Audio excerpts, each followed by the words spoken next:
आप सभी को सलाम। आप सभी को सबद मुबारक हो। परमेश्वर का धन्यवाद कि परमेश्वर ने हमें ये मौका दिया कि हम परमेश्वर के घर में और उसके कलाम में जो है अपने आप को लेकर आ सके हैं।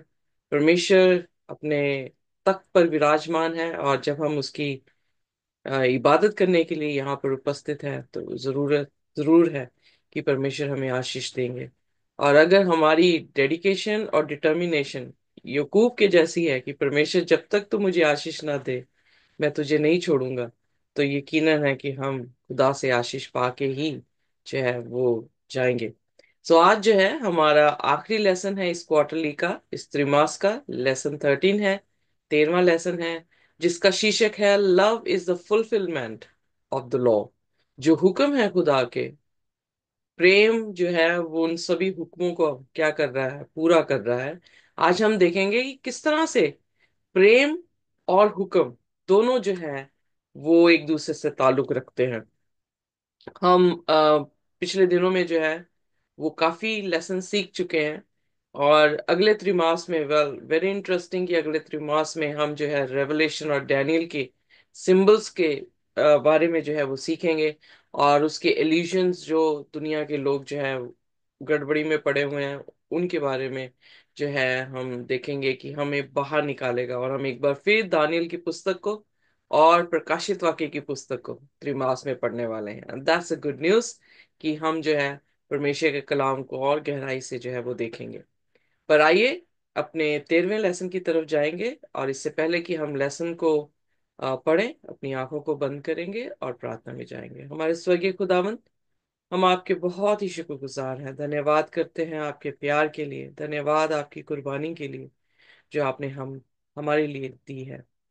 हम पापी गुनाहगार लोग खुदावन आपकी हजूरी में आए हैं, सिर झुकाते हुए आपको नमन करते हैं और प्रार्थना करते हैं प्रभु कि आप हमें पवित्र कर दें, हमारे सभी गुनाह गलतियों को माफ कर दें, हमें अपने लहू से धोकर साफ करें, अपनी पाक रूह हम में डालें ताकि खुदावन हम पाप ना कर सकें, और उस प्रेम में हम इस तरह से रंग जाएं कि खुदावन हम कभी भी किसी भी तरीके से आपका इनकार ना कर सके। हमें कुव्वत दें इन कलाम की बातों को समझने का। आप बोले और हम सुने, आप बढ़े हम घटे, यीशु के नाम से मांगते हैं, आमीन।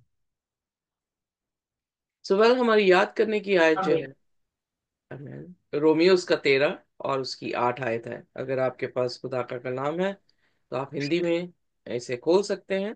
रोमियो पौलुस जो है रोमियो का खत लिखता है। हमने हायर डेस्टिनी में ऑलरेडी जो है रोमियो की पुस्तक सीख चुके हैं, पर आइए देखिए उसका आखिरी अध्याय 13 और उसके 8वें वचन पर जो है हम ध्यान देंगे। रोमियो 8 का 13। रोमियो 13 उसकी 8 आयत। Sorry, okay. मेरी स्क्रीन शेयर हो रही है आपके सामने? हाँ जी, हाँ जी, हाँ जी। Thank you. आपस के आपस के प्रेम को छोड़ और किसी बात में किसी के कर्जदार ना हो, क्योंकि जो दूसरे से प्रेम रखता है उसी ने व्यवस्था को पूरी की है। सो यहाँ पर पौलुस जो है इन वचनों को जब लिख रहा है तो आपको इन वचनों से क्या समझ आ रहा है? कौन सी चीज है जो आपको अच्छा लगा, या आप उस पर तवज्जो करना चाहेंगे? इस आयत में क्या आपको कीवर्ड जो है वो देखने को मिला है? लव। ओके, आपस में एक लवली। दूसरे के कर्जदार, मतलब सिर्फ प्यार में इतना प्यार दो कि बस, और कुछ नहीं। एक दूसरे को इतना प्यार दो, मतलब लव ही है सब कुछ। Very nice. और कोई? And also fulfil the law. मतलब जो लॉ है, स्टैट्यूट्स है, कमांडमेंट्स है, उसको फुलफिल करना है तो लव ही है। Amen. Very good. Anything else?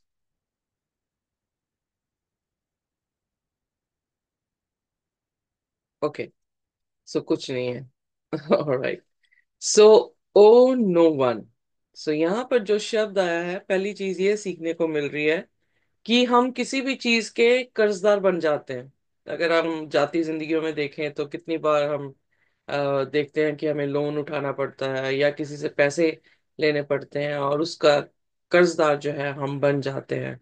उसने यहाँ पर जो ऑब्लिगेशन है या हमारी ड्यूटी है, या हम ये कह सकते हैं कि एक ही चीज में, जैसे सिस्टर परविंदर ने भी कहा, कि किसी चीज और चीज में हम कर्जदार ना बने, पर किस में बन जाएं, कि हम प्रेम में जो है वो कर्जदार बन जाएं।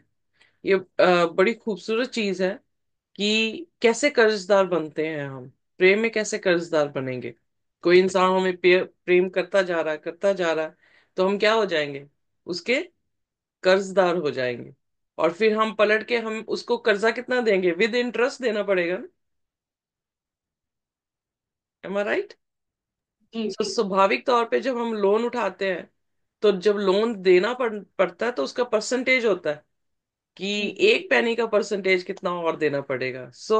किसी और चीज के लिए कर्जदार नहीं होना, पर किससे कर्जदार होना है, प्रेम के साथ कर्जदार होना है। अगर कोई प्रेम दे रहा है तो उसको इंटरेस्ट के साथ वापस देने के लिए।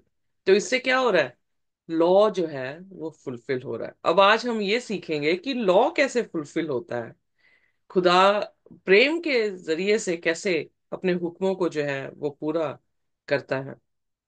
यहाँ पर ऑथर ने जो है एक कहानी बताई है कि एक कलीसिया थी, वो बहुत ही प्रॉब्लमेटिक थी।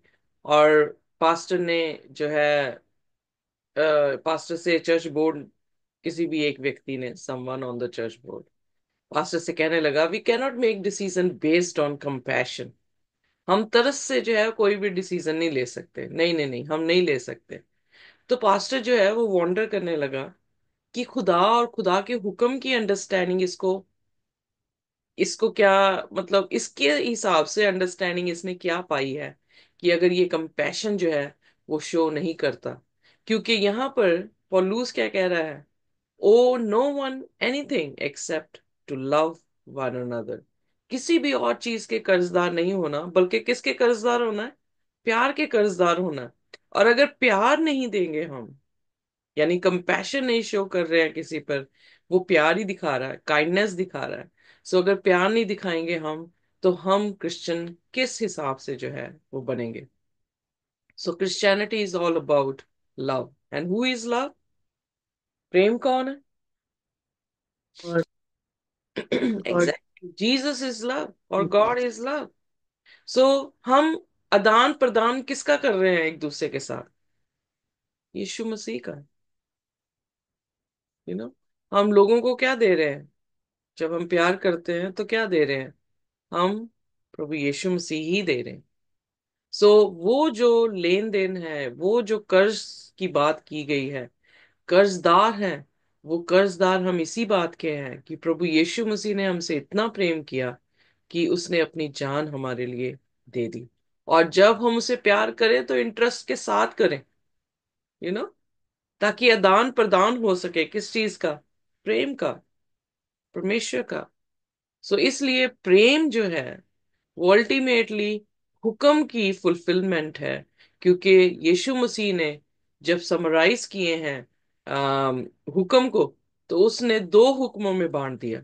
एक, कि तू अपने पिता के साथ या खुदा के साथ अपने पूरे मन के साथ, अपनी पूरी सामर्थ के साथ, अपनी समझ के साथ, अपनी जान के साथ जो है वो प्रेम कर।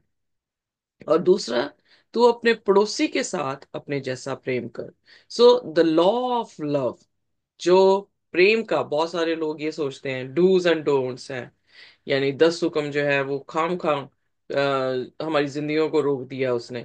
या हमें यूथ जो है वो काफी इस बात से ऑफेंडेड होता है कि ये मत करो, वो करो, ये ना करो, वो करना करना जो है वो जरूरी है। But no no no no, let me just take you, this is not abstract principles, यानी ये कंसेप्चुअल कोई प्रिंसिपल नहीं धरे हुए हैं, बल्कि ये एक्सप्रेशन ऑफ लव है जो रिलेशनशिप में हम बनाते हैं। पहली चीज ये सीखने की जरूरत है कि 10 कमांडमेंट्स जो हैं वो सिर्फ बेसिक एक रेगुलेशन, एक ऑब्लिगेशंस नहीं है। 10 हुक्म जो है वो हम एक्सप्रेशन को हम देख रहे हैं, प्यार के एक्सप्रेशन को जो है वो देखते हैं। जब हम निर्गमन उसके 20 अध्याय में आते हैं, तो 20 अध्याय में परमेश्वर ने 10 हुक्म जो है इजरायली कौम को दिए। आइए देखिए निर्गमन और उसका 20 अध्याय और उसकी पहली आयत से जो है वो पढ़ना शुरू करते हैं।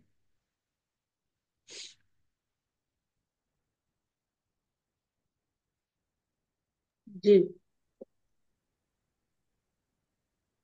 तब परमेश्वर ने ये सब वचन कहे, मैं तेरा परमेश्वर यहोवा हूँ, तुझे जो तुझे दासत्व के घर अर्थात मिस्र देश से निकाल लाया है। तू मुझे छोड़ दूसरे को ईश्वर ना मानना। तू अपने लिए कोई मूर्ति खोद कर ना बनाना, ना किसी की प्रतिमा बनाना जो आकाश में या पृथ्वी पर या पृथ्वी के जल में है। तू उनको दंडवत ना करना ओके, और ना यहाँ उनकी पर सिस्टर जी, उपासना करना। Thank you very much. दूसरी आयत में ये देखें कि खुदा ने जब हुक्म शुरू किए हैं, तो वो कैसे हुक्म शुरू कर रहे हैं। यहाँ पर एक रिलेशनशिप को जो है वो दिखाया गया है। I am the Lord your God. मैं ही तुम्हारा क्या हूं, परमेश्वर हूं, जो क्या कर रहा है, आपको दास्तव से निकालकर जो है वो मुल्क कनान में लेकर आया है। यानी मिस्र से निकाल के लेकर आने वाला कौन था, परमेश्वर था, मूसा नहीं था। मूसा एक जरिया जरूर बना इंसानियत के तौर पर, बट कौन था जो उन्हें लेकर आया, वो परमेश्वर था। सो इससे पहले खुदावन 10 हुक्म देते, खुदा ने पहले क्या जताया है यहाँ पर, अपना रिलेशनशिप जो है वो जताया है। उसने अपने प्यार को एक्सप्रेस किया है कि मैं तुम्हें दास्तव से निकाल कर लेकर आया हूं। एक जगह पे लिखा है कि मैं अपने पंखों पर बिठाकर तुम्हें जो है वो लेकर आया हूं। ये खुदा की जो है वो एक्सप्रेशन है। इससे पहले कि 10 हुक्मों में जाए, विल गो इनटू दैट। पर आइए देखिए निर्गमन उसका 6 और उसकी 7 और 8 आयत।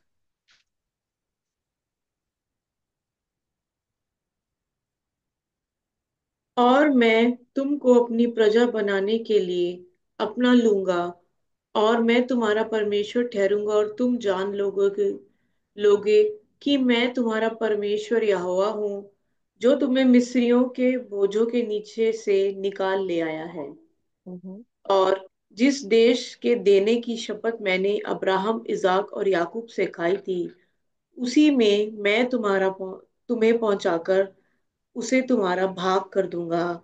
मैं यहोवा हूँ। तो यहाँ हालेलुया। पर भी परमेश्वर जब बात कर रहा है तो क्या दिखा रहा है, एक रिलेशनशिप को दिखा रहा है।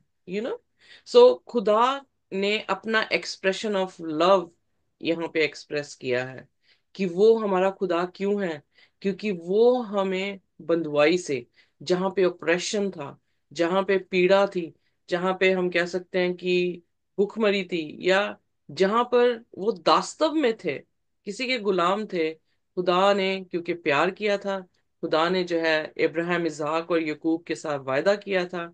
और इसीलिए वो कहता है कि तुम्हारी गिनती ज्यादा देखकर नहीं मैं तुम्हें लेकर आया, पर जो मैंने प्रॉमिस तुम्हारे साथ किया है उसको मैंने पूरा किया है।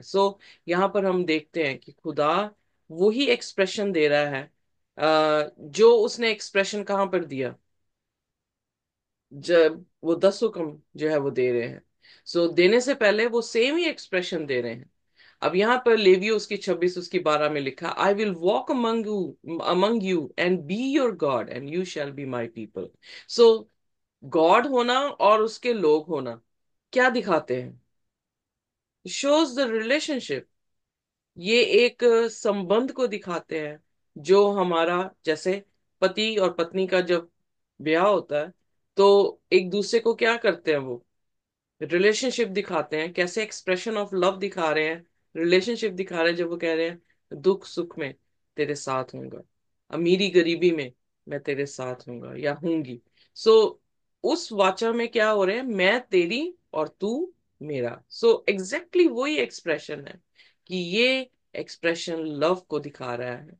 सिर्फ ऑब्लिगेशंस नहीं है, ये प्रिंसिपल्स नहीं है, ये डूज एंड डोंट्स नहीं है। This is all about relationship. और वो रिलेशनशिप उसके साथ जो हमें क्या कर रहा है, आजाद कर रहा है।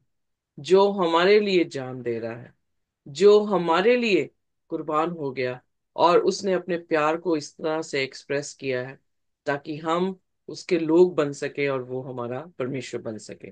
अब हम जाते हैं उन आयतों को। जब हम 10 हुक्म देखते हैं तो 10 हुक्म में you shall have no other God before me. So पहला ही हुक्म जो है वो ये है कि हम खुदा को छोड़ के किसी और की इबादत ना करें।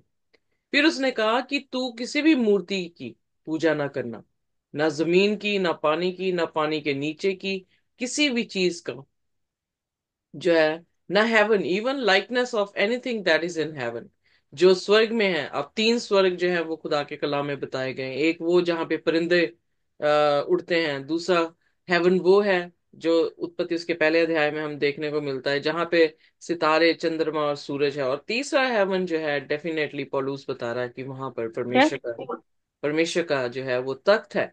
सो यहाँ पे वो कह रहा है कि किसी भी हेवन की, खुदा को छोड़ के अगर फरिश्ता भी तुम्हारे पास आ जाए, उसकी भी क्या करना, इबादत ना करना। और इसीलिए प्रकाशित वाक्य उसका 19 उसके 10 वचन में जब यूहन्ना फरिश्ते के सामने सिर झुकाता है तो वो उसे कहता है कि मेरे सामने सिर मत झुका, मैं भी तेरे जैसा क्या हूँ, संगी, तेरा भाई हूँ, पर खुदा की उपासना कर। सिर्फ एक ही है जिसकी उपासना कर सकते हैं, और ये दिखा रहा है कि वो क्रिएटर है, और बाकी सब जो भी जमीन में है, आसमान में है, या पानी के नीचे हैं, they all are created beings, सभी जो है वो क्रिएशन है। सो इसने कहा आई एम जेलस गॉड, और इनिक्विटी जो है वो बाप दादों की मैं जनरेशन आफ्टर जनरेशन जो हूँ वो देता हूँ। यहाँ पर फिर उसके बाद तीसरा आता है, you should not take God's name in vain. परमेश्वर का नाम जो है वो व्यर्थ ना लिया जाए। किसी भी चीज पे हम कहते हैं बाय गॉड, सो वाई, क्या हमारी यस यस और नो नो नहीं होनी चाहिए? क्यों हमें प्रूव करना है कि सचमुच में मैंने ऐसा नहीं किया है? इसलिए कभी भी किसी भी बात को बोलने के लिए खुदा का नाम लेने की जरूरत नहीं है। फिर उसने कहा remember the Sabbath day to keep it holy. याद करके सबत के दिन को पवित्र जान, क्योंकि 6 दिन परमेश्वर ने भी क्या किया है, सृष्टि की रचना की है, और 7वें दिन परमेश्वर ने आराम किया है। इसलिए खुदा ने जो भी हमारे घर में दास आते हैं, बेटे हैं, बेटियां हैं, या कोई स्ट्रेंजर भी आ रहा है, उसे भी सबत रखने को जो है वो कहा गया है।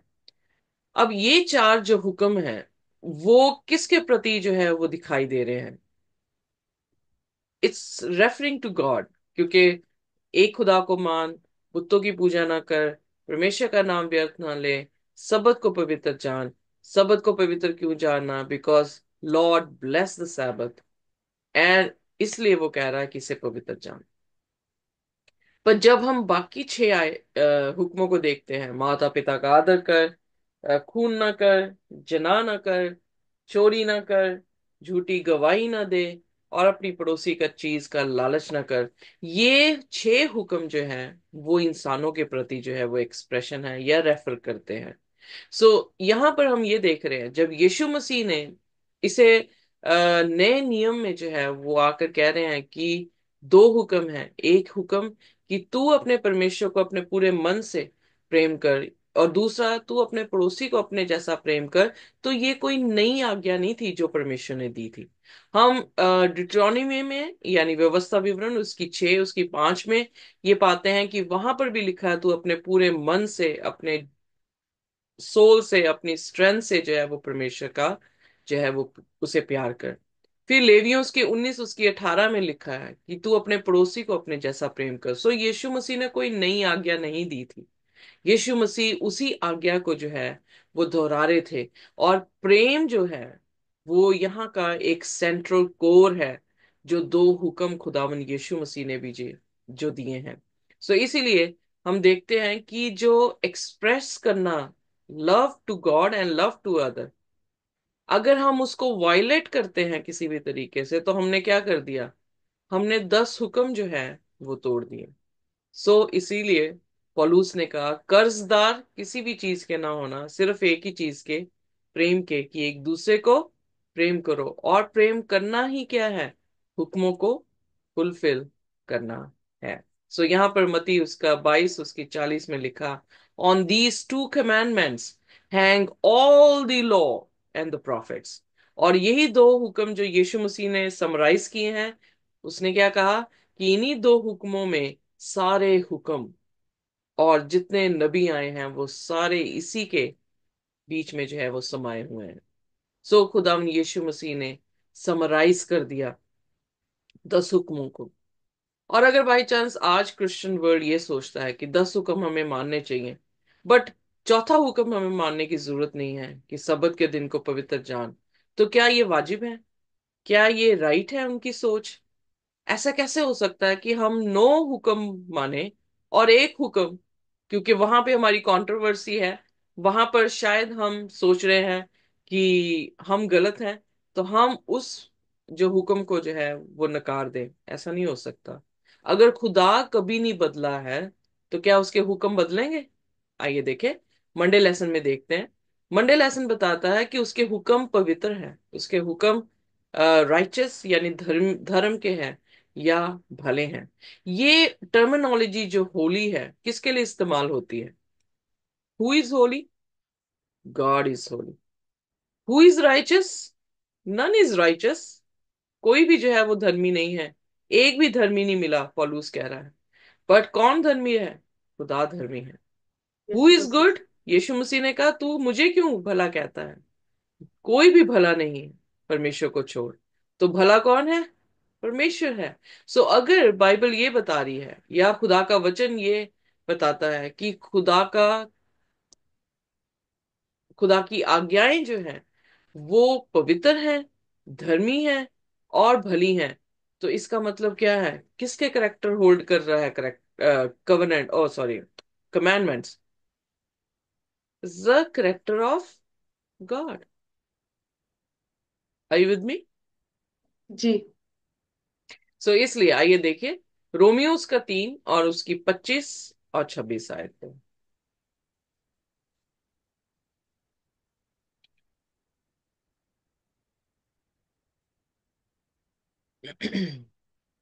उसे पर रोमियो 3 उसका उसकी 25वीं 25। आयत।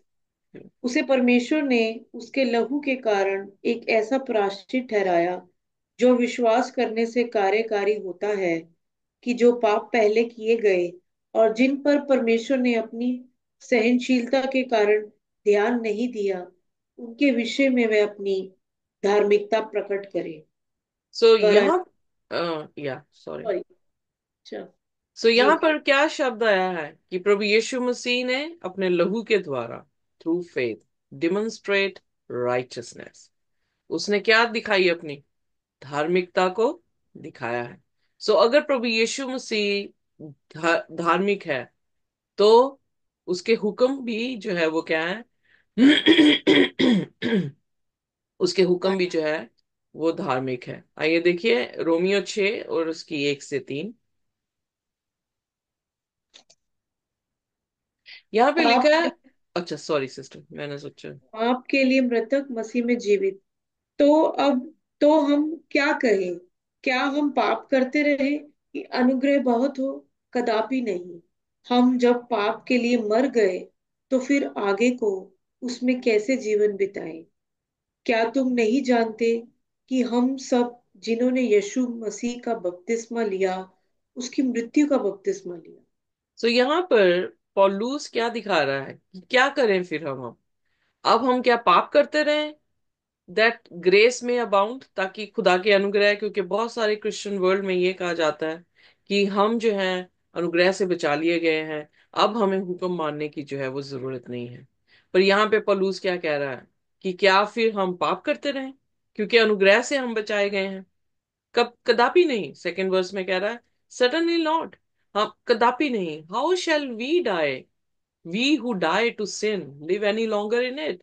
अगर हम पाप में मर गए हैं, बपतिस्मा जब हम लेते हैं तो बपतिस्मा जो है वो क्या दिखाता है? जब हम अंदर जाते हैं पानी में तो वो दिखाता है मसीह के, अपने पापों के बीच में हम मर गए हैं और मसीह में हम जब उठते हैं तो जिलाए गए हैं। तो अगर हमने बपतिस्मा ले लिया है, अगर हम मसीह बन गए हैं, अगर हमने ये पब्लिकल अनाउंसमेंट कर दिया है कि हम अपने पाप में मर गए हैं और मसीह में हम जो है वो नई सृष्टि बनकर, नए मनुष्य बन के जीवित हुए हैं, तो कैसे हो सकता है, पौलुस कह रहा है, कैसे हो सकता है कि हम जो है वो फिर पाप में जो है वो जीवित है? तो फिर तो सारा कंसेप्ट ही गलत हो गया। एम आई राइट? फिर तो पब्लिकल जो अनाउंसमेंट हमने किया वो सारी गलत होगी, क्योंकि हमारा बैप्टिज्म भी जो है वो रद्द हो गया, क्योंकि हम तो पाप में मरे ही नहीं। हमने तो बपतिस्मा लेकर पानी से बाहर निकलने के बाद हम फिर पाप कर रहे हैं, इंटेंशनली पाप कर रहे हैं। तो वो ये दिखाता है कि हमने खुदा के अनुग्रह को चीप ही समझ लिया। सो इसलिए पाप क्या है? पाप कौन हमें बताता है कि ये बातें पाप हैं? वो 10 हुक्म बताती हैं कि ये बातें जो है वो पाप है। इसीलिए अगर आप पहला यूहन्ना उसका 3 और उसकी 4 आयत को पढ़ते हैं, तो खुदा के हुक्म का तोड़ना ही वहां पे जिक्र है कि पाप है। Transgression of the law is sin. So इसलिए बिल्कुल डेफिनेट हो रहा है कि अगर हम पाप में नहीं जी सकते मसीह को अपनाने के बाद, तो हम फिर क्या कर रहे हैं? अल्टीमेटली हम खुदा के हुक्मों को मान रहे हैं, क्योंकि खुदा के हुक्मों का तोड़ना ही पाप है। आइए रोमियो उसके 7 और उसकी 7 से 12 जब हम देखते हैं, यहां पर भी पौलुस ये कह रहा है, व्हाट शैल वी से देन? इज द लॉ सिन? क्या जो खुदा के हुक्म है वो पाप है? तो वो कह रहा है सर्टनली नॉट, कदापि नहीं। बल्कि उसके विपरीत क्या है? आइए देखें, पढ़ते हैं रोमियो 7 और उसकी 7 से 12। जी। तो हम क्या कहें? क्या व्यवस्था पाप है? कदापि नहीं। वरन बिना व्यवस्था के मैं पाप को नहीं पहचानता। व्यवस्था यदि ना कहती कि लालच मत कर, तो मैं लालच को ना जानता। परंतु पाप के अवसर पाकर आज्ञा के द्वारा मुझ में सब प्रकार का लालच उत्पन्न किया, क्योंकि बिना व्यवस्था पाप मुर्दा है। मैं तो व्यवस्था बिना पहले जीवित था, परंतु अब आज्ञा आई तो पाप जी गया और मैं मर गया। और वही आज्ञा जो जीवन के लिए थी, मेरे लिए मृत्यु का कारण ठहरी, क्योंकि पाप ने अवसर पाकर आज्ञा के द्वारा मुझे बहकाया और उसी के द्वारा मुझे मार भी डाला। इसलिए व्यवस्था पवित्र है और आज्ञा भी ठीक और अच्छी है। आगे बढ़ना है सिस्टर, 13वां। English okay. में बहुत अच्छा लिखा है, the law is Holi, the law is just और राइचस, और लॉ इज गुड। यहाँ पे पलूस कह रहा है कि मैं अब क्या कहूं, करे क्या? हुक्म जो है वो पाप है? कहता कब, कदापि नहीं। बल्कि उसके विपरीत क्या कह रहा है कि अगर हुक्म ना होते तो मैं पाप को कहां से जानता? हुक्म ही बता रहा है कि चोरी मत कर, तो मैं कैसे जानता कि चोरी जो है वो पाप है और मैंने खुदा की व्यवस्था को तोड़ा है? फिर उसने कहा कि जहां पे व्यवस्था मेरे लिए जिंदगी थी, वहीं पर क्या हुआ है? व्यवस्था मेरे लिए मौत ठहर गई। कैसे ठहर गई? क्योंकि उसने व्यवस्था को तोड़ा। आदम और हवा ने क्या किया? जब खुदा के हुक्म को तोड़ा, तो जो चीज उनके लिए आशीष का कारण था, वही चीज क्या बन गई उसके लिए? यानी जो आज्ञा मानने से हमें आशीष मिलती है, इसीलिए व्यवस्था विवरण में हम देखते हैं कि मूसा जो है वो आशीषें और कर्सेस के बारे में बोल रहा है। और आशीषें किसको मिल रही हैं? जो खुदा के हुक्म को मान रहा है। जब खुदा के हुक्म को मानने से उन्हें हमेशा की जिंदगी मिलने वाली थी, जहां पे वो हमेशा के लिए जीवित रह सकते थे, उन्होंने हुक्म तोड़ा नहीं कि उस फल को खा लिया, तो उन पे क्या आ गई? मृत्यु जो है वो आ गई। इसलिए वो यहां पर ये कह रहा है कि उसी हुक्म के जरिए से जो जिंदगी देने वाली थी, I found to bring death, और मुझे क्या मिल गई? मौत जो है वो मिल गई। सो अवसर पाकर उसने उसी कमांडमेंट के चक्रों में उन्हें डिसीव किया है। Are you getting me? Commandment क्या थी? कि इस फल को मत खाना, नहीं तो मर जाओगे। पर उसने क्या कहा? कि बिल्कुल भी नहीं मरोगे। शैतान क्या कहने लगा? सर्प क्या कहने लगा ईव को? कि तू बिल्कुल भी जो है वो मरेगी नहीं, बल्कि तू क्या हो जाएगी? परमेश्वर के जैसे हो जाएगी।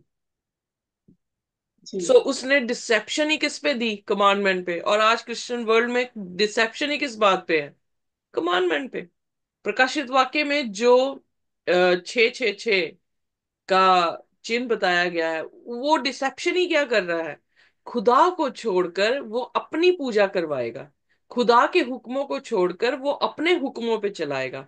और ये डिसेप्शन बहुत ग्रेट, मैसिव होगी। और इस डिसेप्शन से कौन बच पाएगा, कौन बचा सकता है, यू नो खुदा। खुदा। सो खुदा ही बचाएगा। बट हुक्म वही चीज हमें दिखा रहे हैं कि ये डिसीव कर रहा है। Are you getting me? जी। आईने में आप अपनी शक्ल देखते हैं तो आपको पता लगता है कि आपके मुंह पे जो है वो कोई दाग है, या मिट्टी लगी है, या बाल जो है वो सही नहीं है ना। सो उसी तरह से लॉ एक दर्पण है हमारे लिए, जिससे हमें पता लग रहा है कि हम कहीं ना कहीं पर क्या हो रहे हैं, रॉन्ग हो रहे हैं। सो इसलिए हम ये नहीं कह सकते कि हुक्म जो है वो पाप है और हमें हुक्म से भागना है। हम ऐसे हुक्म से भागते हैं जैसे दुष्ट आत्माओं से भागना चाहिए हमें। बट हमें दुष्ट आत्माओं से हम भाग नहीं रहे हैं, हम किससे भाग रहे हैं, खुदा के उस दर्पण से भाग रहे हैं, जो दर्पण हमें हमारी असलियत दिखाएगा। और जिस असलियत को देखकर हम अपने आप को बचा सकते हैं, वो हमारी जिंदगी बन सकते हैं।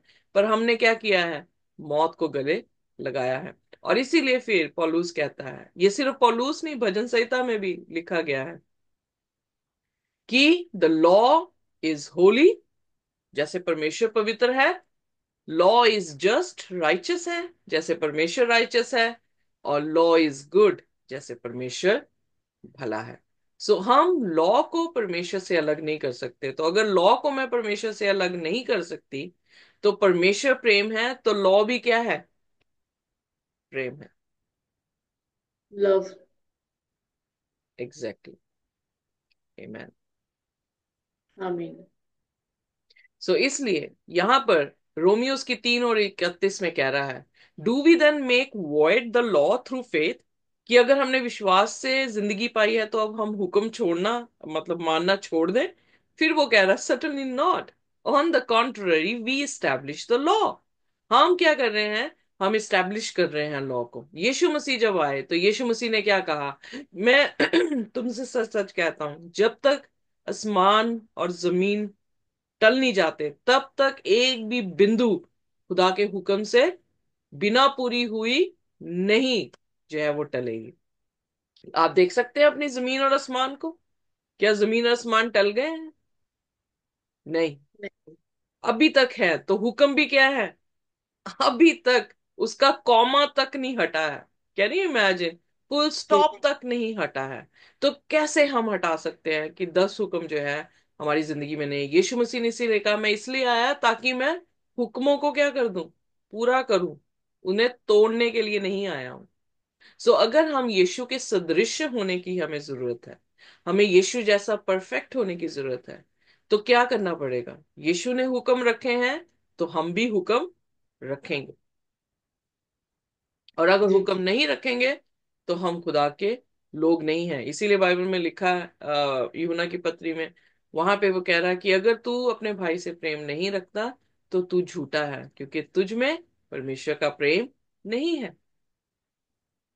It's very simple. जी। सो इसीलिए हम अगर लेवियों उसकी 19 उसकी 2 में देखें तो वहां पे लिखा, you shall be holy for your Lord God is holy. So Yishu Masih पवित्र है, हमें पवित्र बनना है। यीशु मसीह अगर पवित्र है, उसकी कमांडमेंट पवित्र है, जब हम कमांडमेंट को फॉलो करते हैं हम क्या बनते हैं, हम भी पवित्र बनते हैं। ओके। भजन संहिता ठीक। 19 उसकी 7 में लिखा है, the law of the Lord is perfect, converting the soul, the testimony of the Lord is sure, making wise the simple. So खुदा के हुक्म जो है वो क्या है, सिद्ध है। और खुदा ने हमें सिद्ध बनने के लिए कहा, be thou be perfect as your God is perfect. So हमें भी परफेक्ट बनना है। सो अगर खुदा के करेक्टर में परफेक्शन है, हुक्मों में परफेक्शन है, हुक्मों को फॉलो करने से हम भी क्या बन रहे हैं, परफेक्ट बन रहे हैं। हमारे पे मौत नहीं आ रही है। हुक्म ना मानना हमारे लिए खतरा हो सकता है, पर हुक्म मानने से कोई भी खतरा मुझे देखने को नहीं मिलता। इमेजिन करें कि अगर हुक्म नहीं है, ना मानने से कुछ, सॉरी, मानने से कुछ जो है वो, ना हमें फायदा है ना नुकसान पड़ेगा। पर अगर ना मानने से नुकसान पड़ रहा है तो क्या बेटर है हमारे लिए, कि हम माने, यू नो। सो भजन संहिता 119 उसकी 142 आयत में क्या लिखा है? Your righteousness is an everlasting righteousness, your law is truth. अब सत्य कौन है? प्रभु यीशु मसीह सत्य हैं। और यहाँ पे भजन लिखने वाला क्या कह रहा है? तेरे हुक्म सत्य है। सो परमेश्वर का करेक्टर सत्य है, उसका हुक्म सत्य है, तो हमें भी क्या बनना है? झूठा सत्य सत्य। बनना है। सो फिर उसी की 119 उसकी 172 वर्स में लिखा, my tongue shall speak of your word, for all your commandments are righteousness. So तेरे सारे हुक्म जो है वो क्या है? धार्मिकता है। सो अगर खुदा धार्मिकता है, उसके हुक्म धार्मिकता है, तो हमारे में भी क्या आनी चाहिए? दैट्स व्हाट बाइबल डिमांड्स, कि हम भी क्या हो जाए? धर्मी हो राइचियस। जाए। ओके। सो इसलिए 10 कमांडमेंट्स जो हैं वो खुदा के चरित्र हैं, खुदा के तरबियत है। और उस तरबियत में हमें जो है वो बढ़ना है, यानी हम उसके स्वरूप दिखने चाहिए। जैसा वो है, जैसे उसकी कमांडमेंट्स है, वैसे ही हम होने चाहिए। इसीलिए यीशु मसीह ने कहा यूहन्ना 14 उसकी 15 में, if you love me you will keep my commandments. It's very simple. So commandments and love they go together, क्योंकि बिना प्यार के कमांडमेंट्स अधूरी हैं। अगर प्यार ही नहीं है, तो अगर मैं यीशु को ये दावे करूं कि मैं आपसे प्यार करती हूँ और उसके हुक्म ना मान रही हूँ, तो मैं कैसा बच्चा हूंगी? I am not a good निकम। चाइल्ड, निकम्मा बच्चा हूं। हम्म। ये डिसेप्शन शैतान ने पूरी दुनिया को दे रखा है, और पूरी दुनिया डिसीव हुई हुई है, क्योंकि वो समझ ही नहीं पा रही कि खुदा के हुक्म कितने जरूरी हैं। वेल, लॉ एंड ग्रेस, आइए देखते हैं परमेश्वर का अनुग्रह और उसका हुक्म, क्या ये दो चीजें हैं, डिफरेंट चीजें हैं? What it is, what it is all about. आइए देखिए यिर्मयाह उसका 31 अध्याय और उसकी 31 आयत से उसकी 34 आयत तक जो है हम पढ़ेंगे कि यहाँ परमेश्वर यिर्मयाह नबी के जरिए से क्या कहता है।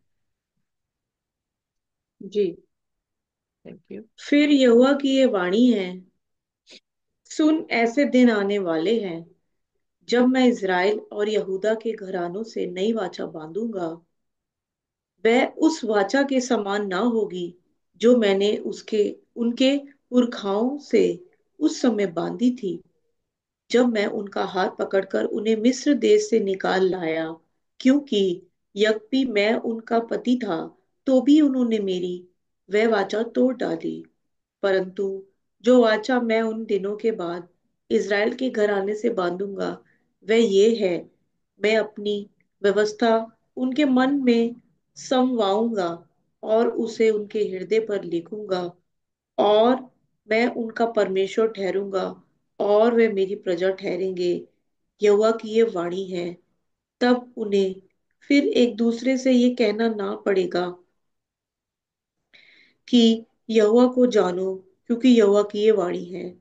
छोटे से लेकर बड़े तक सब के सब मेरा ज्ञान रखेंगे, क्योंकि मैं उनका अधर्म क्षमा करूंगा और उनका पाप फिर स्मरण ना करूंगा। आमेन। आमीन। आमेन। यहाँ पर हम क्या देख रहे हैं? परमेश्वर ने सबसे पहले वाचा जो है हमारे पुरखों से बांधी, जो कि मिस्र की कहानी को जो है हमारे सामने लेकर आ रहा है, कि वो मिस्र से कैसे उन्हें बाहर लेकर आए। वो अपने आप को एक पति के रूप में जो है वो दिखा रहा है, और कलीसिया को पत्नी के रूप में दिखा रहा है, क्योंकि उसने कहा, though I was a husband to them says the Lord, पर उन्होंने मेरी सुनी नहीं है। पहली कवनेंट वहां पे खत्म होगी जो मूसा के जरिए से खुदा ने बांधी थी। क्योंकि हम देखते हैं कि मूसा जो है वो 40 दिन 40 रात सिनाई पर्वत पर जो है वो गया है, और दो तख्तियां लेकर आया है 10 हुक्म की। और जब उसने नीचे आकर देखा है कि उन्होंने एक बछड़ा जो है वो सोने का बनाकर उसकी पूजा कर रहे हैं, तो वहीं पर उसने दो तख्तियां जो है वो तोड़ दी, और वो बछड़ा भी जो है वो टूट गया।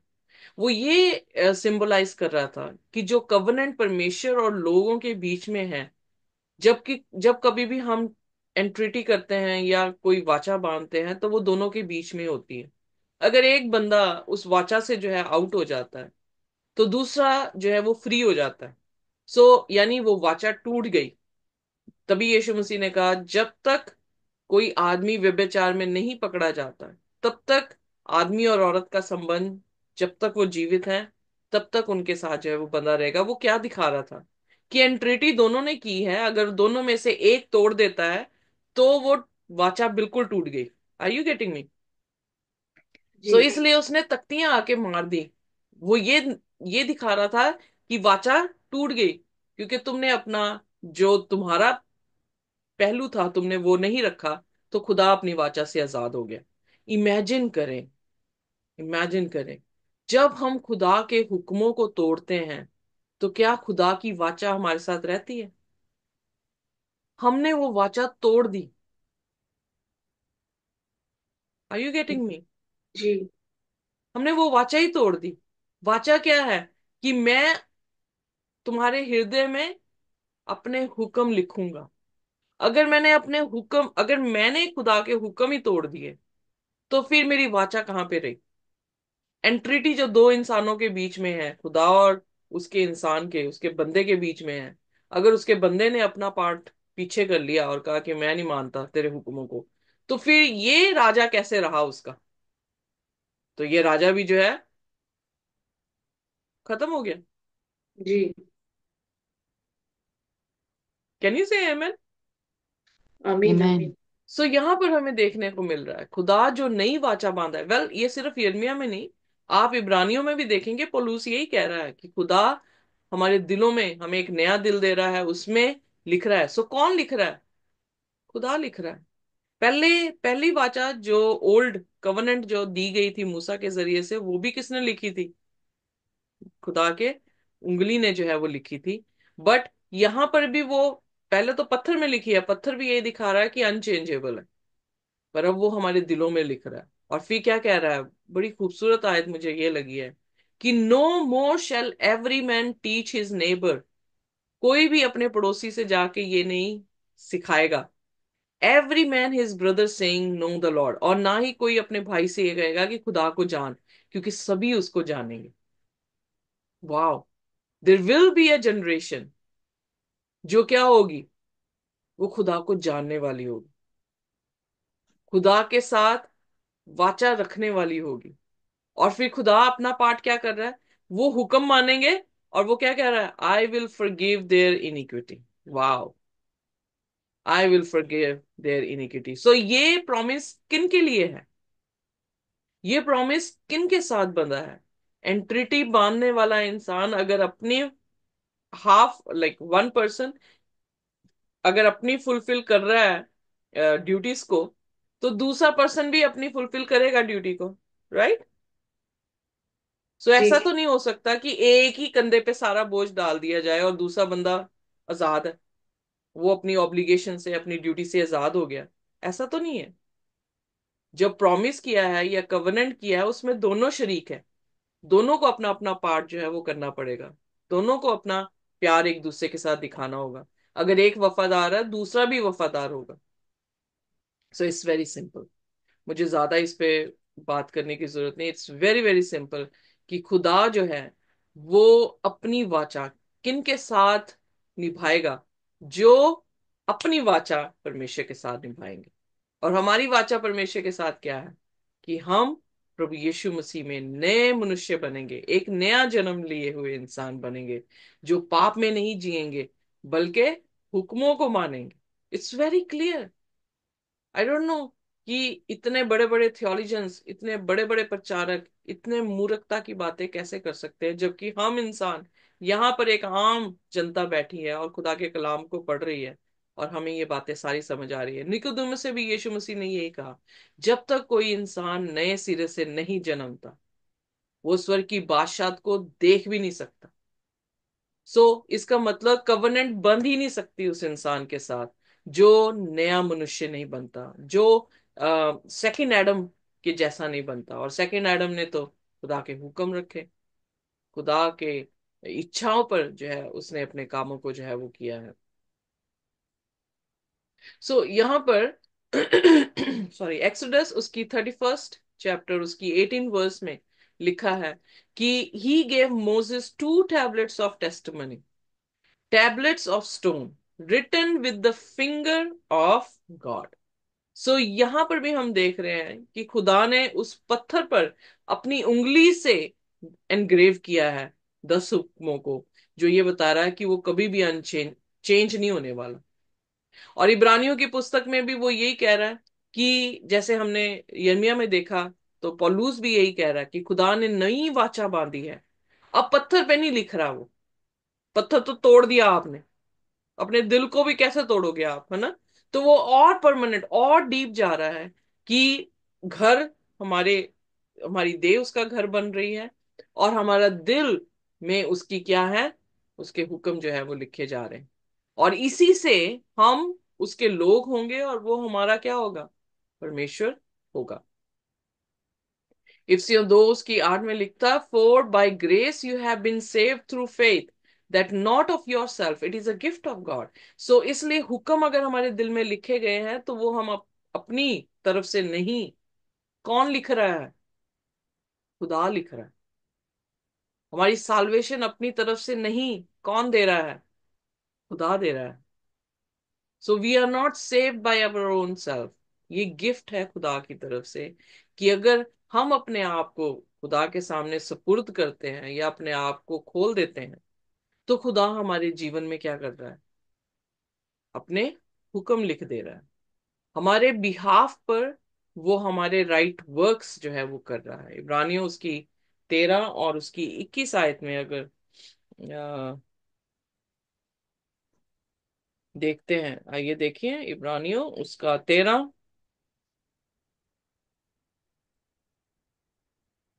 आखिरी अध्याय, और उसकी 21 आयत। इब्रानियों 13 उसकी 21 आयत। 21 आयत। जी। तुम्हें हर एक भली बात में सिद्ध करे, जिससे तुम उसकी अच्छी सॉरी तुम्हें हर एक भली बात में सिद्ध करे, जिससे तुम उसकी इच्छा पूरी करो, और जो कुछ उसको भाता है उसे यीशु मसीह के द्वारा हम में उत्पन्न करे। उसी की महिमा युग युग होती रहे। सो किसके आमीन। द्वारा उत्पन्न कर रहा है भली चीजें, जो उसे भाए, प्रभु यीशु मसीह के द्वारा।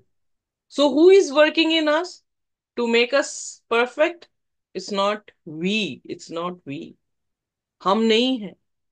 पर प्रभु यीशु मसीह को जब हम इजाजत देते हैं अपनी जिंदगी का कारोबार संभालने की इजाजत देते हैं, तो फिर खुदा हमें पवित्र करता है। और जितना हम सरेंडर करते जाएंगे खुदा की इच्छा के अनुसार, जितना हम खुदा के कलाम को अंदर अपनी जिंदगियों में लेकर जाते रहेंगे, तो क्या कर रहा है खुदा, हमारे दिलों में अपने हुक्म लिख रहा है, हमारे जरिए से वो भले काम कर रहा है जो उसको भाते होंगे। सो साल्वेशन इज एब्सोल्युटली गिफ्ट, हम खुद नहीं कर रहे हैं अपनी साल्वेशन के या अच्छे काम हम खुद नहीं कर रहे हैं। पर क्या कर रहा है, हम सिर्फ लिसन कर रहे हैं खुदा को, इजाजत दे रहे हैं खुदा को कि वो हमारी जिंदगी में काम करे, and rest of the work he is doing. So किस बात का घमंड हम करें कि हमने साल्वेशन या हमने ये टैलेंट्स जो हैं अपने बलबूते से पाए हैं? नहीं, इसमें कोई घमंड की बात नहीं। अगर घमंड है हमारे टैलेंट्स में, तो फिर ये शैतान की तरफ से टैलेंट है, उस टैलेंट को ही छोड़ देना चाहिए। पर जो हलीमगी आपको दे, उस टैलेंट में प्रभु यीशु मसीह ही बसता है। सो इसलिए हलीम रहे खुदा के सामने। सो इस यकूब, जब हम पत्री उसके पहला उसकी 22 से 25 पढ़ते हैं, तो वहां पर भी वो यही कह रहा है कि हम सिर्फ कलाम सुनने वाला नहीं, हम उन कलाम पर चलने वाले हो, तो अपने आप को डिसीव ना करें।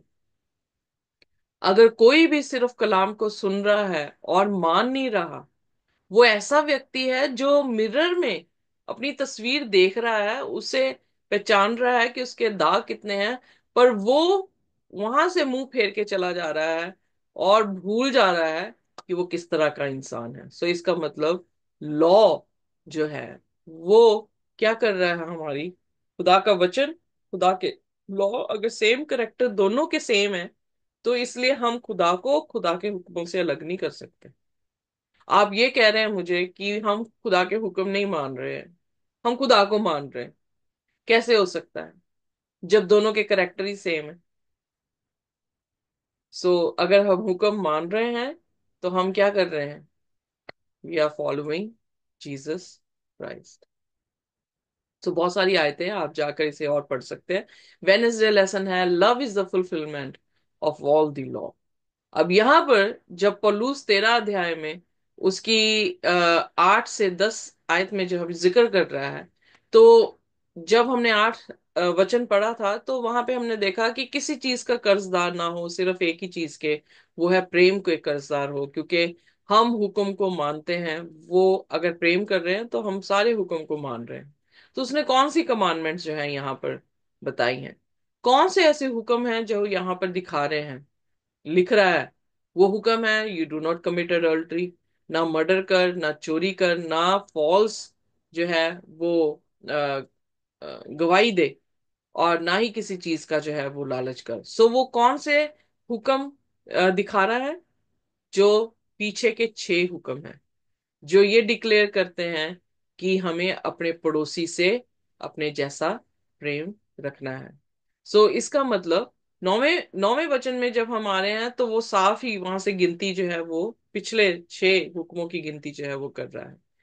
इसलिए पॉल यही बताने की कोशिश कर रहा है कि जब हम अपने भाई से प्रेम करते हैं अपने जैसा, तो हम क्या कर रहे हैं? हम खुदा के हुक्म को फुलफिल कर रहे हैं। उसके बाद गलेतियों अगर उसकी 5 और उसकी 14 आयत को हम पढ़ते हैं तो उसमें कहा सारा लॉ जो है एक ही शब्द में सिमटा हुआ है, और वो क्या है? You shall love your neighbour as yourself. इसीलिए जो है बाइबल में लिखा, अगर तू अपने भाई को प्रेम नहीं कर सकता तो खुदा को कैसे करेगा जिसको तूने अभी तक देखा ही नहीं है? क्रूस में 2 डंडे हैं, एक जो है वो वर्टिकल है, एक हॉरिजॉन्टल है। वर्टिकल जो है वो हमें रेफर कर रहा है हेवन की तरफ, और जो यहाँ पर है वो अपने ही लोगों के बीच को रेफर कर रहा है। कैसे क्रॉस कंप्लीट होगी, कैसे क्रॉस को कैरी करेंगे? If you can't love God and you can't love your brother. यीशु मसीह ने कहा जो भी मेरे पीछे आना चाहता है अपना इनकार करे, अपनी क्रूस जो है वो उठाए। तो क्रूस में तो 2 है ना, जैसे हुक्म में 2 है। 2 हुक्मों में सारी चीजें जो है वो बसी हैं, खुदा को प्रेम प्रेम कर, और अपने भाई को जो है वो प्रेम कर। इसीलिए आइए देखिए मत्ती उसका 23 सॉरी उसकी 23 आयत और 24 आयत। वहां पर हम ऑलरेडी इस चीज को सीख चुके हैं कि वो अपने मिंट का, अपने क्यूमिन का यानी जीरों का, अपने राशन पानी का भी जो है वो क्या दे रहे हैं? टाइथ जो है वो निकालने की कोशिश कर रहे हैं। तो प्रभु यीशु मसीह ने कहा कि हाय तुम पर, हे फकी फरीसियो, तुम जो मुखौटा डाल के बैठे हो, हिपोक्रेट हो। वो क्या कर रहे हो? तुम टाइथ दे रहे हो अपने मिंट की, क्यूमिन की, बट जो जो मायने रखती हैं हुक्म की बातें, कौन सी चीज? जस्टिस, मर्सी, फेथ, वो तुम्हारे लिए कुछ भी नहीं है। What matters most is not what you are giving tithe. खुदा कोई गरीब नहीं है जिसको टाइथ दे के हम जो है वो ब्राइब करने की कोशिश करें।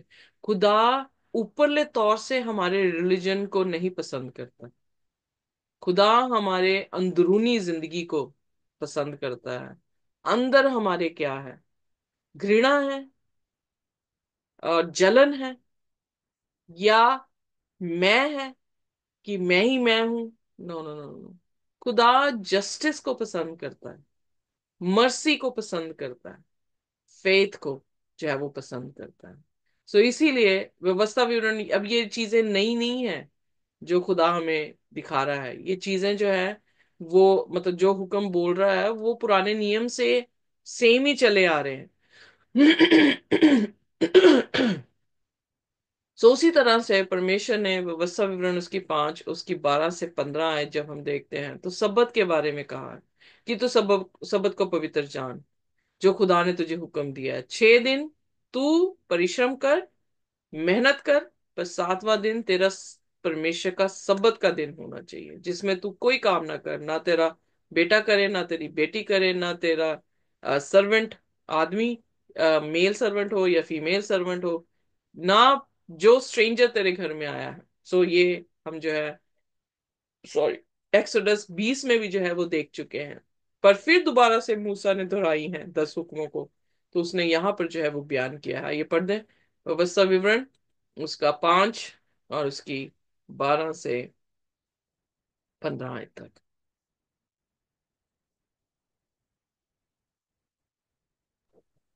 जी। तू विश्राम दिन को मानकर पवित्र रखना, जैसे तेरे परमेश्वर यहोवा ने तुझे आज्ञा दी। 6 दिन तो परिश्रम करके अपना सारा कामकाज करना, परंतु 7वां दिन तेरे परमेश्वर यहोवा के लिए विश्राम दिन है। उसमें ना तू किसी भांति का कामकाज करना, ना तेरा बेटा, ना तेरी बेटी, ना तेरा दास, ना तेरी दासी, ना तेरा बैल, ना तेरा गधा, ना तेरा कोई पशु, ना कोई परदेशी भी जो तेरे फाटकों के भीतर हो, जिससे तेरा दास और तेरी दासी भी तेरे नाई विश्राम करे। और इस बात को स्मरण रखना कि मिस्र देश में तू आप दास था, और वहां से तेरा परमेश्वर यहोवा तुझे बलवंत हाथ और बढ़ाई हुई भुजा के द्वारा निकाल लाया। इस कारण तेरा परमेश्वर यहोवा तुझे विश्राम दिन मानने की आज्ञा देता है। आमीन।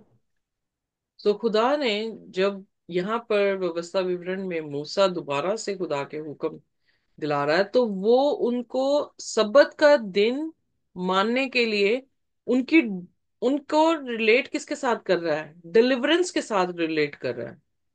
क्यों सब्बत का दिन मानना? पहली चीज तो ये, क्योंकि सृष्टि की शुरुआत में परमेश्वर ने जो है वो 6 दिन काम किया, 7वें दिन आराम किया, उसको पवित्र जाना, और उस दिन को जो है उसने आशीष दी, और आराम का दिन जो है वो कहा। पर यहां पर उसने एक और चीज ऐड की है, स्मरण करके, स्मरण करके सब्बत के दिन को मानना, पर स्मरण रखना कि परमेश्वर ने तुझे डिलीवर किया है। तो ये साइन है कि हम डिलीवर हुए हुए हैं। हम अपनी दास्तव से, जो कि पाप का दास्तव था, उससे हमें खुदा ने जो है वो आजाद किया है। कैसे आजाद किया है? उसने मोल खरीद के हमें आजाद किया है।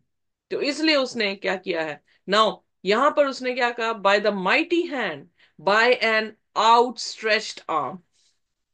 यू नो खुदा ने अपने बाहों को फैला के हमें जो है वो आजाद किया है। और न्यू टेस्टामेंट में लिटरली यीशु मसीह ने अपनी बाहों को क्या किया हुआ है? क्रूस पर फैलाया हुआ है, आउटस्ट्रेच किया हुआ है। सो अगर यीशु मसीह की कुर्बानी के जरिए से हम बचाए गए हैं, हमने डिलीवरेंस पाई है, तो हमें क्या करना चाहिए? तो इसलिए देयरफॉर मतलब कंक्लूजन ये दे रहा है, therefore the Lord your God commanded you to keep the Sabbath day. So इसलिए ये परमेश्वर का आदेश है, सुझाव नहीं है। ओके, खुदा का हुक्म है कि हमने सबत को पवित्र जानना है। सो यहां पर यशाया 58 और उसकी 13वीं आयत में भी क्या लिखा है, आइए देखें। बड़ी खूबसूरत आयत है।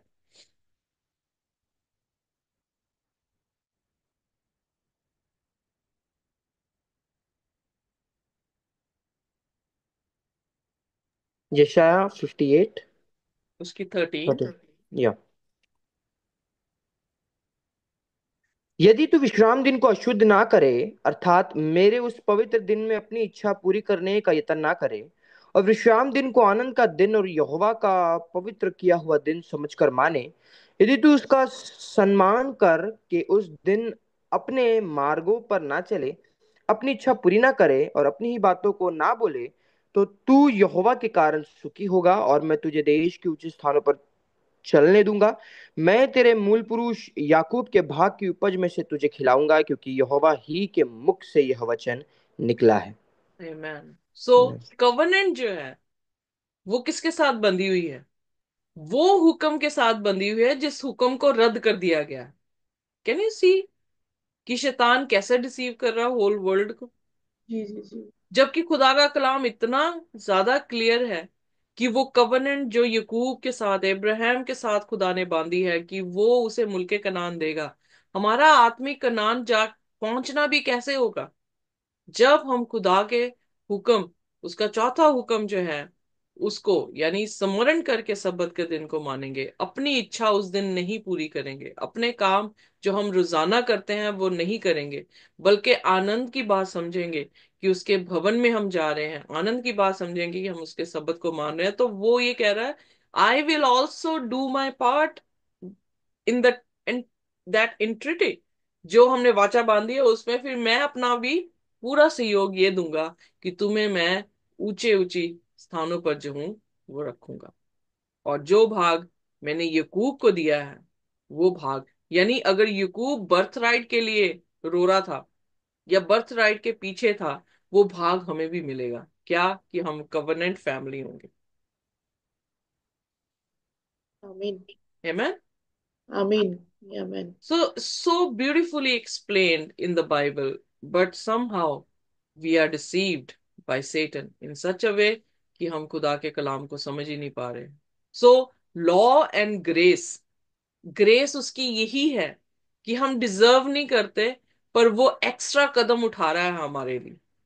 तो उसने आउटस्ट्रेच किया अपना हैंड हमारे लिए, यानी क्रूस की जान जो है उसने दी है, ताकि हम पर अनुग्रह हो सके। जहां पर हम पापी हो गए हैं वहां पर वो हमें दोबारा से बना सके और दोबारा से हमें उसी ग्राउंड में खड़ा कर सके, ताकि जहां पर हम चूज कर लें कि हमने यीशु जैसे बनना है कि हमने शैतान के जैसे बनना है, या यीशु जैसे बनना है कि पहले आदम की तरह बनना है, कि जिसको शैतान ने हुक्म में ही जो है डिसीव कर दिया, और आज हम हुक्म में ही डिसीव हुए फिरते हैं।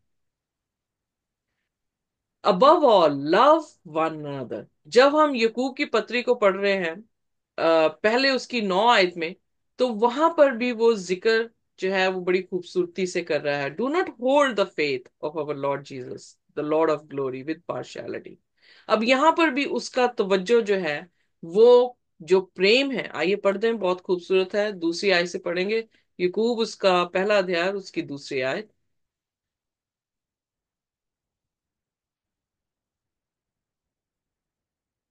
ओ सॉरी, यकूब उसका दूसरा अध्याय और उसकी दूसरी आयत। जी। क्योंकि यदि एक पुरुष सोने के छल्ले और सुंदर वस्त्र पहने हुए तुम्हारी सभा में आए, और एक कंगाल भी मैले कुचले कपड़े पहने हुए आए, और तुम उस सुंदर वस्त्र वाले का मुंह देखकर कहो कि तू वहां अच्छी जगह बैठ, और उस कंगाल से कहो कि तू यहाँ खड़ा रहे, यह मेरे पाँव की मेरे पाँव की पीढ़ी के पास बैठ, तो क्या तुमने आपस में भेदभाव ना किया और कुविचार से न्याय करने वाले ना ठहरे? हे मेरे प्रिय भाइयों, सुनो। क्या परमेश्वर ने इस जगत के कंगालों को नहीं चुना कि ये विश्वास में धनी और उस राज्य के अधिकारी हो जिसकी प्रतिज्ञा उसने उनसे की है जो उससे प्रेम रखते हैं? पर तुमने उस कंगाल का अपमान किया। क्या धनी लोग तुम पर अत्याचार नहीं करते? और क्या वे ही तुम्हें कचहरियों में घसीट घसीट कर नहीं ले जाते? क्या वे इस उत्तम नाम की निंदा नहीं करते जिसके तुम कहलाए जाते हो? तो भी यदि तुम पवित्र शास्त्र के इस वचन के अनुसार कि तू अपने पड़ोसी से अपने समान प्रेम रख, सचमुच उस राज व्यवस्था को पूरी करते हो, तो अच्छा ही करते हो। Should I read? 9वीं आयत भी पढ़ दो। पर यदि तुम पक्षपात करते हो तो पाप करते हो, और व्यवस्था तुम्हें अपराधी ठहराती है।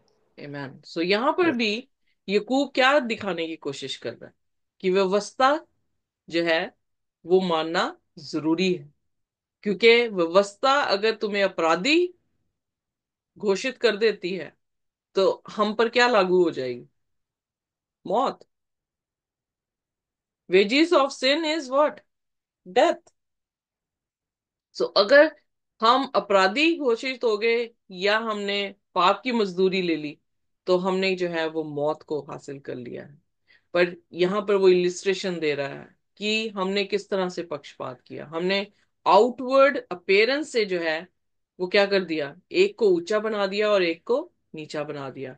इनफैक्ट हमारी तो खुद की स्थिति ऐसी थी कि हम तो नीचे थे, तो फिर खुदा ने क्या हमारे साथ ऐसे रवैया किया था?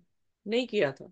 So how can we show compassion to our lowest people, जो हमारी कम्युनिटी में या घर में जो सबसे छोटे हैं, उन पे कंपैशन करने की जरूरत है। ये नहीं कि उन पर क्या किया जाए, रूलरशिप की जाए। उन्हें रूलरशिप की जरूरत नहीं है, उन्हें क्या जरूरत है, कंपैशन की जरूरत है, ताकि उन्हें हम ऊंचा जो है वो उठा सके। सो इसीलिए जब हम पौलुस की पत्रियां पढ़ रहे थे तो पौलुस की पत्रियों में भी हमें यही देखने को मिला कि वो सभी को एक प्लेटफॉर्म में लेकर आने की कोशिश कर रहा है।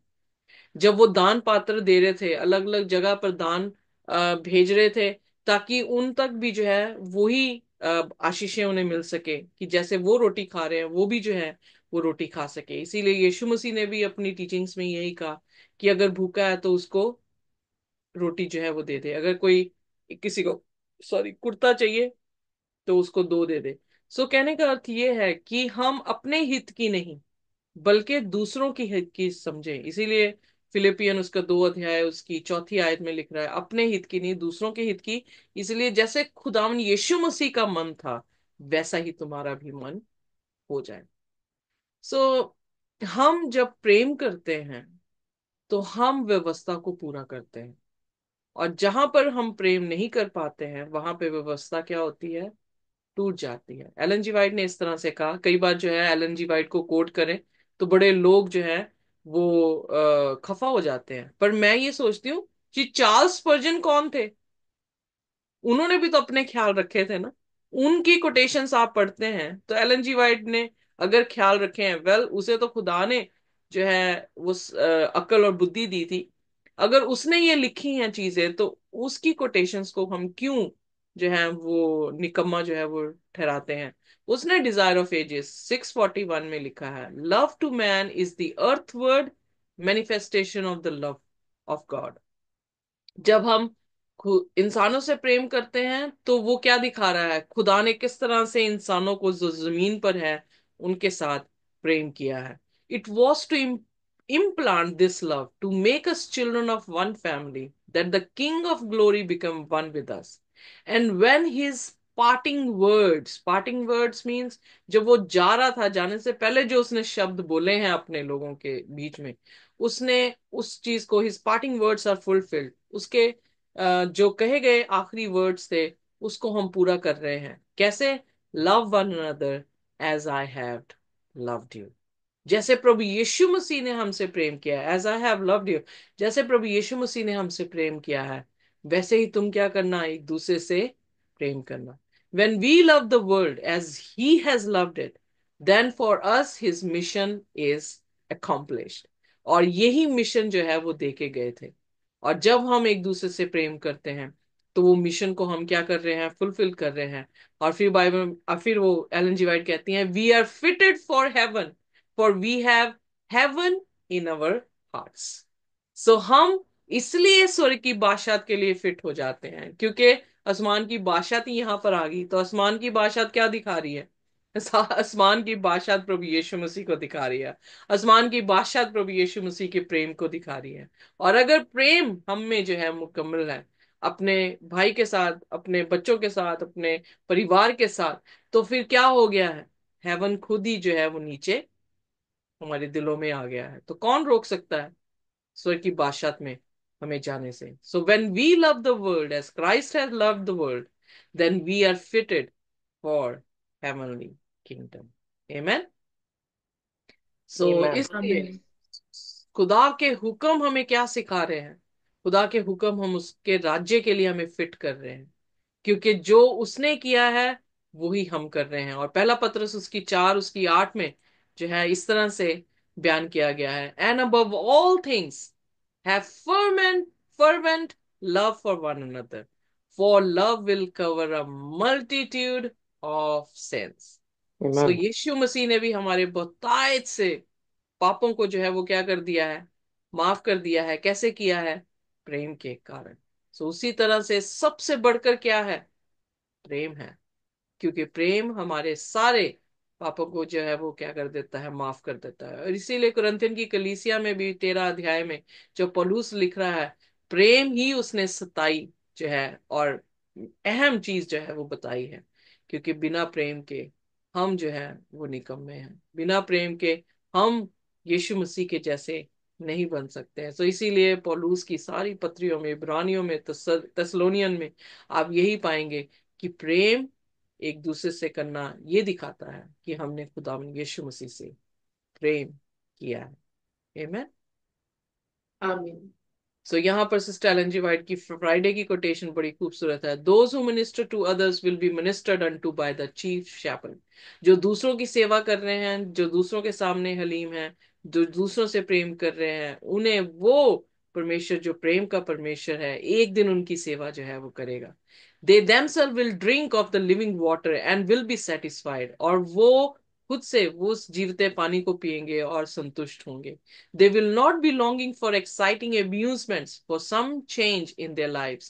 Their great topic of interest will be how to save the soul that are ready to perish.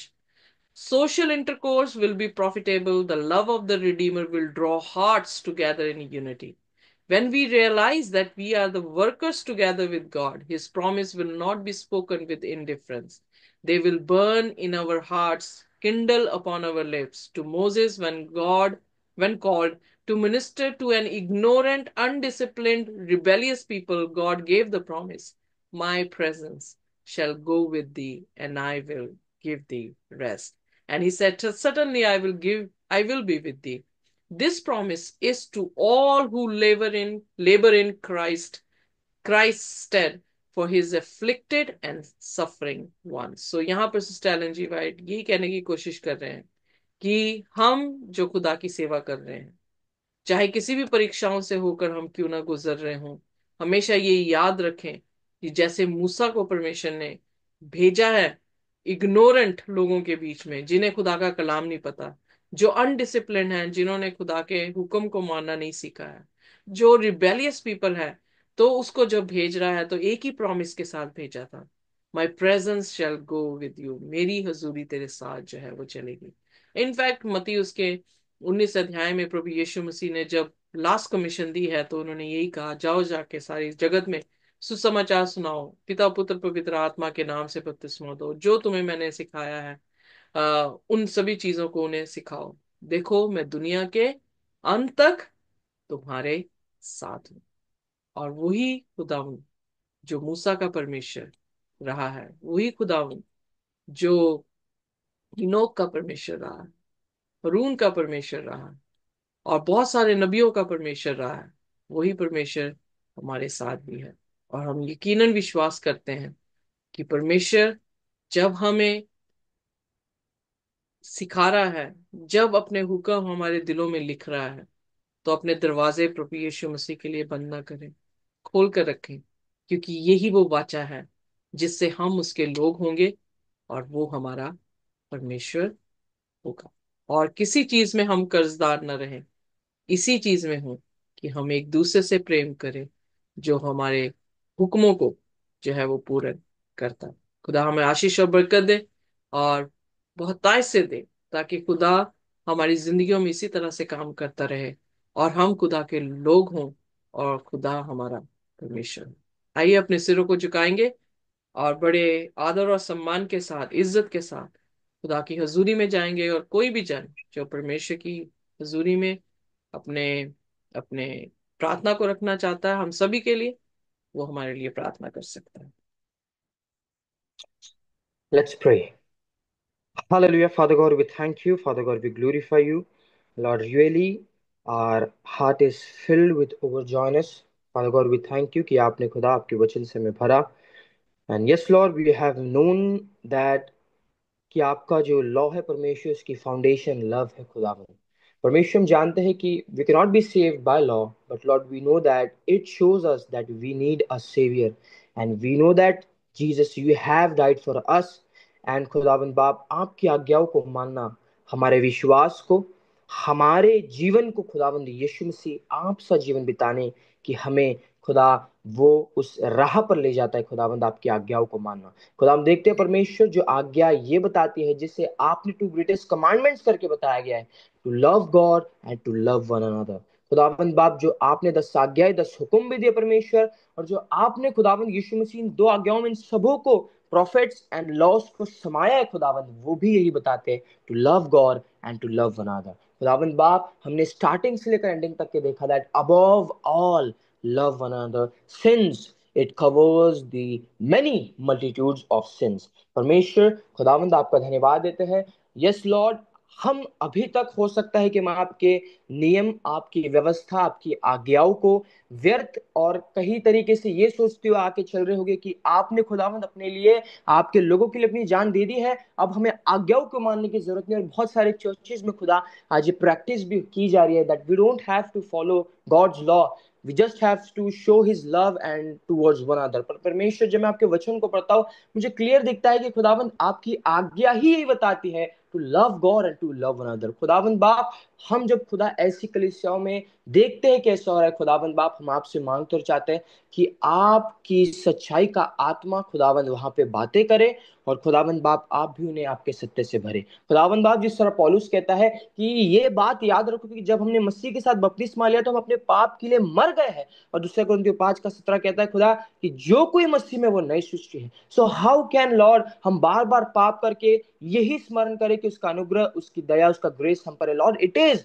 But law हमें बताता है खुदावंद बाप कि हम हर दिन अपने जीवन को जिस तरह आपको भाता है, जिस तरह आप प्लीज होते हैं खुदा, वैसे अपने जीवन को बिताए, जिससे खुदा खुद मिलकर हमारे ही भलाई हमारे जीवन में हम देखने पाए। खुदा धन्यवाद, आपके वचन से आपने भरा। सिस्टर जी को ब्लेस करें। And Lord, I have known that your law shows your character, shows your divinity, shows your judgment, and Lord, it shows that who you are। परमेश्वर, मैं आपकी महिमा करता हूँ खुदावन। मैं भी अभी तक खुदावन बाप कई तरीके से, पूर्ण तरीके से समझ नहीं पाया था, बट आपने क्लैरिफाई किया that it shows to love you and to love one other. खुदावन बाप, आपने आपके वचन से भरा है, हमें ब्लेस करे झुंड को खुदा। और जो ऑनलाइन माध्यम वीडियो से भी देखते खुदा, जूम में के द्वारा और उसके साथ साथ यूट्यूब के द्वारा भी खुदा, आप उन्हें भी आशीष करें और आपके वचन से भरे, लेकर चले। और सबत के दिन को, जैसे हमने ईशाया 58 में भी पढ़ा परमेश्वर 13:14 में, दैट यस लॉर्ड, परमेश्वर आपके दिन के अनुसार जो खुदा, जो आपके दिन में आपके साथ बना रहता है खुदा, आप उससे बढ़ाते और उन्हें ऊंचे स्थानों पर खुदा आप चलाने वाले पिता है। खुदाबंद बाप, हम वैसे ही अपने खुदाबंद बाप दिन को आज आपके साथ बिताए, और जो आपको भाता है वैसे ही चाल चले पाए। अवश्य कि आप बढ़े और हम घटे, मैं घटू, आपको मुबारक पाया जाए। सारा जलाल आपको दे तो इसको यीशु मसीह के नाम मांगता हूँ, सुन से बोल कीजिए यीशु के नाम में, आमीन। आमीन। आमीन। खुदा की शांति और उसका अनुग्रह जब तक कि वो दोबारा ना आ जाए इसी तरह से बना रहे, और हम भी खुदा के हुक्मों में बने रहें। आमीन। आमीन। आमीन।